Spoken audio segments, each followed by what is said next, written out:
The laundromat on Ninth smells like warm metal and detergent that never quite rinses out of the air. I come here on Tuesdays because the machines are older and they don't beep as loudly when they finish. I sit on the plastic chair by the window and pretend I'm waiting for someone, even though I never am. She comes in halfway through my second cycle. I notice because the door sticks and she has to pull it twice. Because she doesn't look around right away. Because she already knows where the empty machines are. She carries her laundry in a canvas bag with a broken strap, holding it close to her hip like she's learned not to trust gravity. My landlady, Mara. I know the exact shape of her handwriting from rent envelopes. I know she drinks tea instead of coffee because she once apologized for not offering me caffeine. I know she lives upstairs and walks heavier at night when she's tired. These are not things I planned to know. They just accumulated. She nods at me. A small one. Polite. Familiar in a way that isn't friendly yet. Hey, she says. Hey. That's it. That's the whole exchange. But my chest tightens anyway.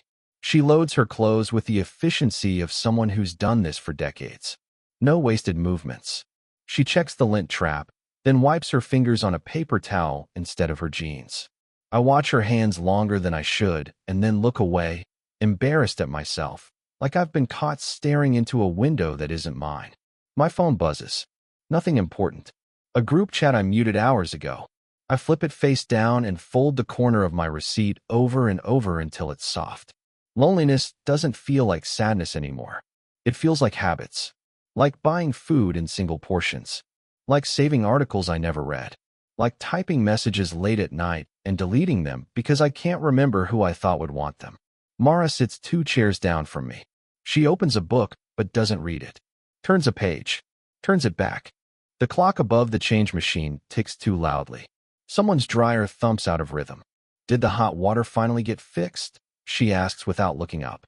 Yeah, I say. Yesterday, I think. She exhales, relieved. Good. Sorry about that. It's fine. It wasn't really. But I don't say that. I never say things that would make people feel like they owe me more than politeness. Her phone lights up in her lap. She glances at it, then at me, then back at the screen. Her jaw tightens, just slightly. She doesn't pick it up. I pretend not to notice, but my attention stays there anyway, like a bruise you keep pressing to check if it still hurts. You staying through summer? She asks. Probably, I say. Depends on work. She nods. Right. Another pause. Comfortable. Or not. I can't tell yet. When her machine finishes, she stands too quickly and one sock falls out of the dryer onto the floor. She freezes. I pick it up before she can, holding it by the corner like it might apologize for being there. Thanks, she says, and for a second our fingers almost touch. Almost is enough to make my throat go dry. She takes the sock and doesn't move away right away. Instead, she smooths it over her arm, absent-minded, like she's grounding herself. She starts, then stops. If you ever need anything. You know. Building stuff. Yeah, I say. I know. She leaves before my clothes are done. The door sticks again. Twice. When I get home, my phone buzzes. Mara, I think I left something in your dryer. Sorry. Can I come by? I stare at the message longer than necessary. I don't reply right away. My silence, I realize, already says more than I mean it to. She comes by with her hair still damp, like she didn't plan to be out long. I open the door wider than necessary and then feel stupid about it.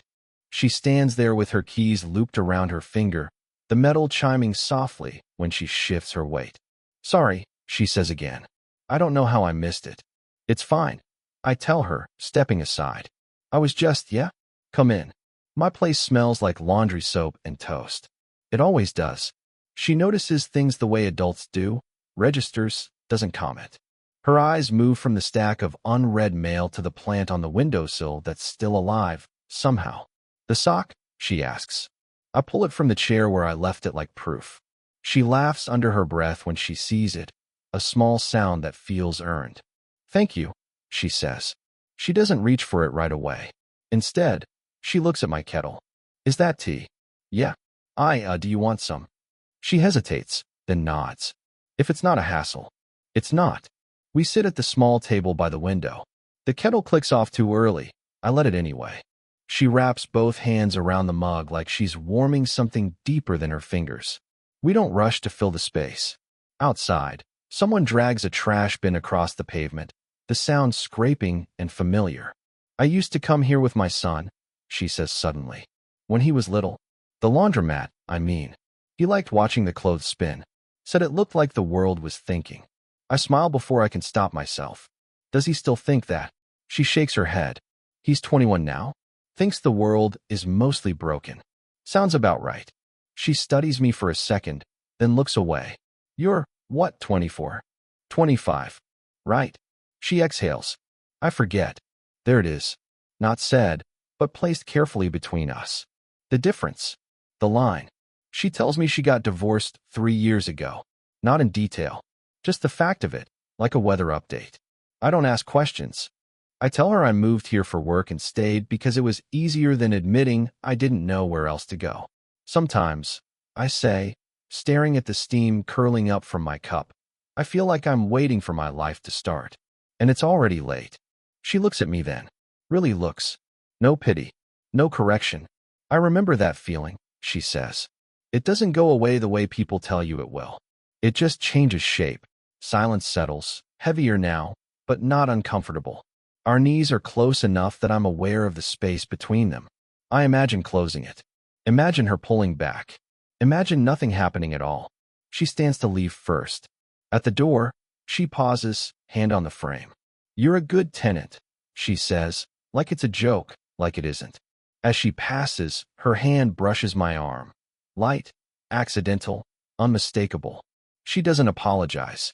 She just meets my eyes for half a second longer than necessary, then steps into the hall. I don't know why that moment stayed with me. Maybe because it felt like someone finally saw me and chose not to look away. After that night, she starts taking the stairs slower.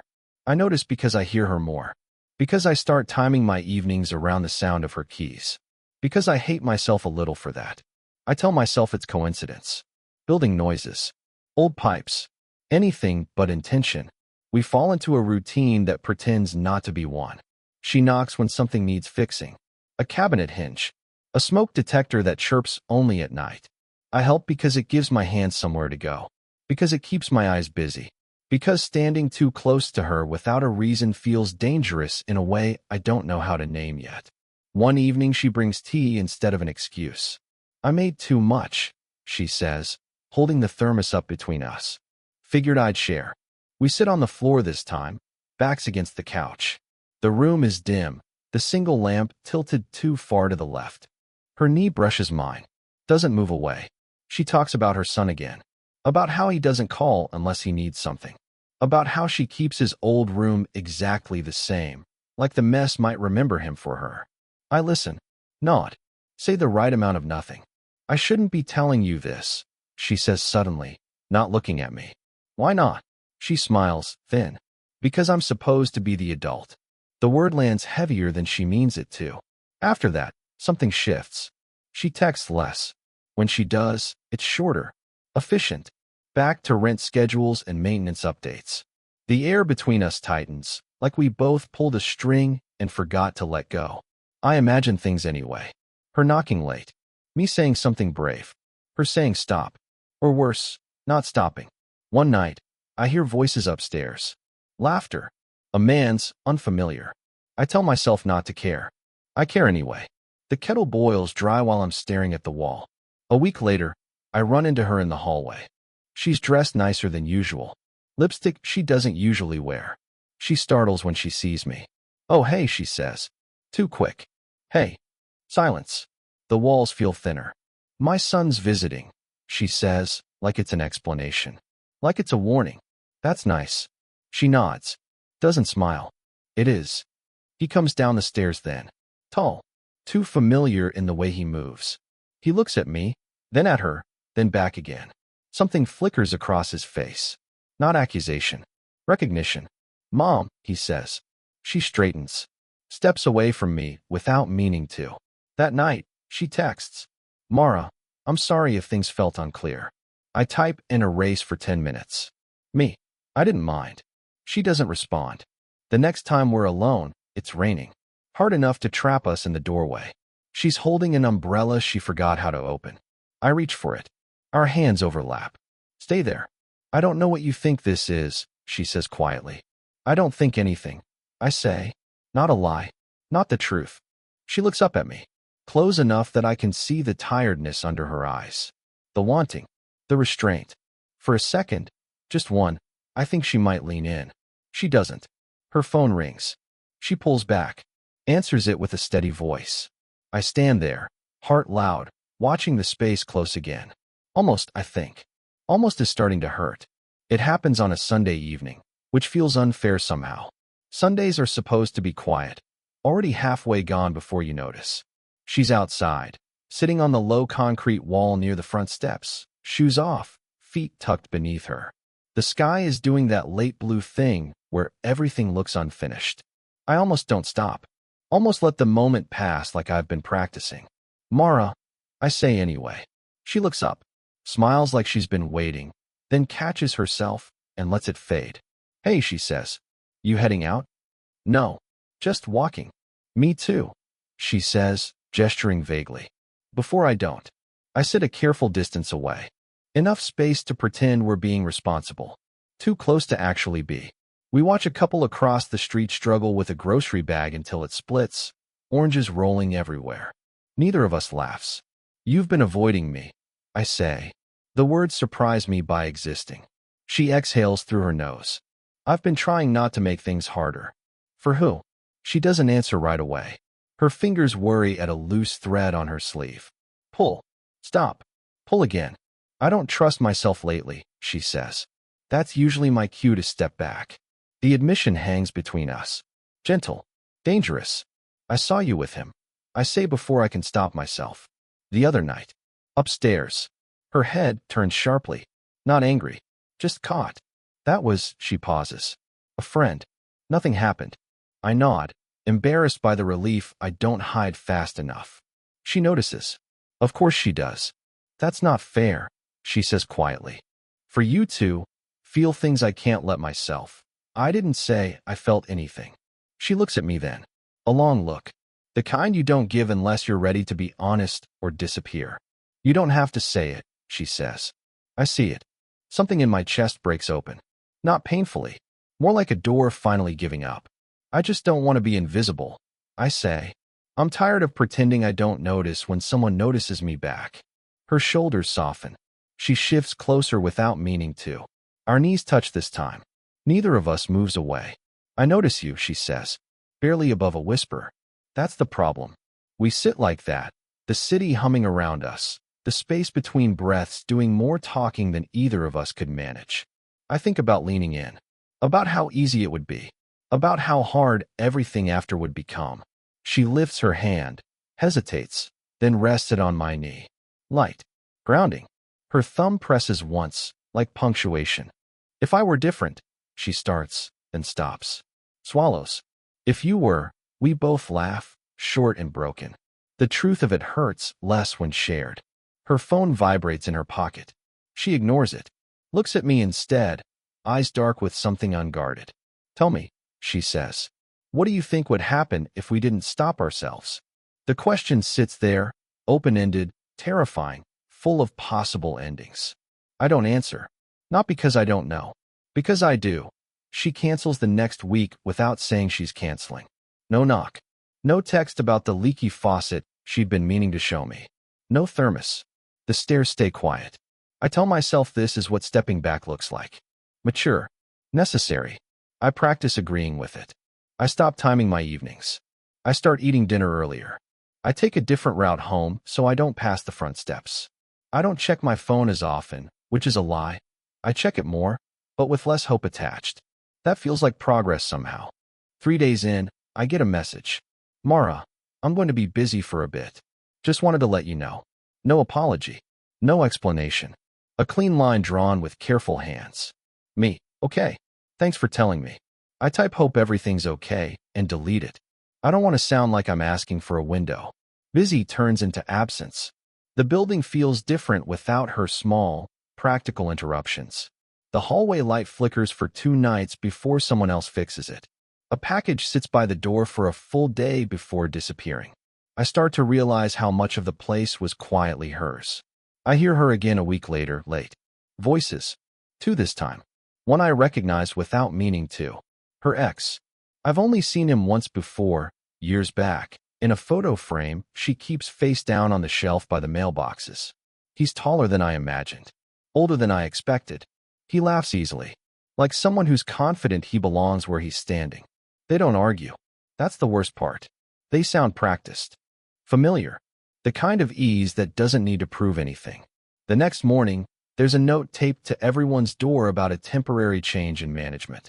Her ex's name is printed at the bottom, neat and official. I read it twice before it sinks in. That night, I sit on the bench across the street. The one where we watched oranges roll into the gutter. I don't know why I expect her to come out. Habit, maybe. Or hope refusing to learn. She doesn't. I imagine knocking. Saying something simple. Something that doesn't ask for too much. I imagine her opening the door, surprised, relieved. I imagine her not opening it at all. My phone is in my hand. I type her name. The cursor blinks like it's waiting on me to be braver than I am. Me. I heard. I didn't know if. Delete. Me, are you okay? Delete. Me. I stop. That word feels like a claim. I put the phone back in my pocket and sit there until the sky goes dark enough that the streetlights take over. A couple walks by, laughing too loudly. Someone drops keys. Somewhere above me, a window closes. I don't feel heartbroken. I feel paused. Like life forgot to finish the sentence. When I finally stand to leave, the bench is cold. Empty. Exactly how I left it. I don't knock. I don't send the message. I walk home, telling myself this is restraint. Telling myself it counts. She knocks on my door the night before I'm supposed to leave town for a conference I didn't tell her about. It's late enough that I almost don't answer. Late enough that knocking feels intentional again. When I open the door, she's standing there with her coat still on, hair pulled back like she didn't want it touching her face. She looks smaller somehow. Or maybe I've finally stopped imagining her as steady. Hey, she says. Hey. We stand there for a second too long. The hallway light hums. Somewhere a pipe ticks as it cools. I won't stay, she says quickly. I needed to say something. And I didn't want to text it. I step aside. Not an invitation. Just space. She comes in and stops by the kitchen counter like she's been there 1,000 times. Which she has. She notices the packed bag by the door and nods. Like that explains something she's been carrying. I brought this back, she says, holding out the thermos. The one she'd brought that first night. I hadn't realized I still had it. I forgot, I say. So did I, she says. A pause. For a while. We don't sit. Sitting feels like settling in, and neither of us is pretending anymore. I asked him to help with the building, she says. My ex. It's temporary. I nod. I figured. It wasn't about, she stops. Rests her hand on the counter. I wasn't running toward him. I was running away from myself. That lands. Harder than accusation would have. I didn't want to disappear, she says. But I didn't trust that staying wouldn't turn into something I couldn't undo. I lean back against the wall. The distance feels necessary now. Respectful. Painful. I would have stopped, I say. If you'd asked. I know, she says. And then, softer. That's part of why it scared me. Silence stretches. Not empty. Just full of everything we didn't let happen. I think about you, she says finally. More than I should. More than is fair. I swallow. Me too. There it is. Small. Plain. True. She looks relieved and sad and older all at once. Like saying it costs her something she can't afford to spend again.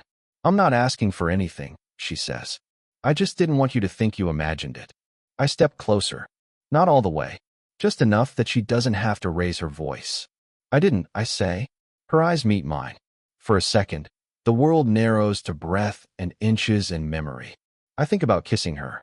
About how easy it would be to make this moment louder than it needs to be. Instead, I reach out and touch her wrist. Light. Steady. She doesn't pull away. Her thumb presses into my palm. Once. Answering. Okay, she says. It sounds like an agreement. Or forgiveness. Or both. Okay, I say back. She leaves after that. No rush. No lingering either. At the door, she turns and smiles. Not hopeful, not regretful. Just real. When it closes, The apartment feels quiet again, but not paused. Finished. Time passes the way it usually does, unevenly, without asking permission. The building changes hands officially. The hallway light gets replaced. Someone paints over the scuff by the stairs, badly. I go to the conference and come back with a tote bag I don't need and a head full of thoughts I don't know where to put yet. Mara and I don't rush back into anything. That's the first thing that feels different. Weeks go by where we're just there, existing in the same orbit again. She knocks when something needs fixing. I answer without rehearsing. Sometimes she brings tea. Sometimes she forgets and apologizes, and I tell her it's fine, and mean it. We sit on the bench across the street one morning at 8:47 a.m. because neither of us slept well and the air feels forgiving. She drinks black coffee now. I don't ask when that changed. Your plant's still alive, she says, like it matters. So far. She smiles. The tired lines around her eyes don't bother me anymore. They feel earned. Familiar. We talk about small things. Her son moved again. My job settled into something steadier. We don't talk about what we didn't do. We don't need to. One night, months later, there's a rainstorm that traps us in the doorway again. The same doorway. Different silence. She laughs quietly. We're bad at learning lessons the first time. Or we're good at waiting. I say. She considers that. Then nods. When it happens, it's not dramatic. No music in my head. No moment where the world stops. We're in my kitchen. The kettle clicks off. She's standing close, reading the back of a cereal box like it holds answers. I say her name, just once. She looks up. Are you sure? She asks. Not challenging. Careful. I think about all the almosts. All the restraint. All the ways we chose not to disappear. Yes, I say. She leans in. Slow. Giving me time to change my mind. I don't. The kiss is soft. Brief. Like punctuation at the end of a long sentence. She rests her forehead against mine afterward, breath warm, steady. Okay, she says. Okay, I say back. Life after that isn't perfect. It's better in quiet ways. Shared tea that goes cold because we forget about it. Mornings that start earlier than planned. Her shoes by my door. My jacket on her chair. Sometimes we sit on the bench and say nothing at all. Sometimes that's enough. One night, as we're locking up, she squeezes my hand once. The same way she did before. Only this time, she doesn't let go. I realize then that love doesn't always arrive loudly. Sometimes it just stays.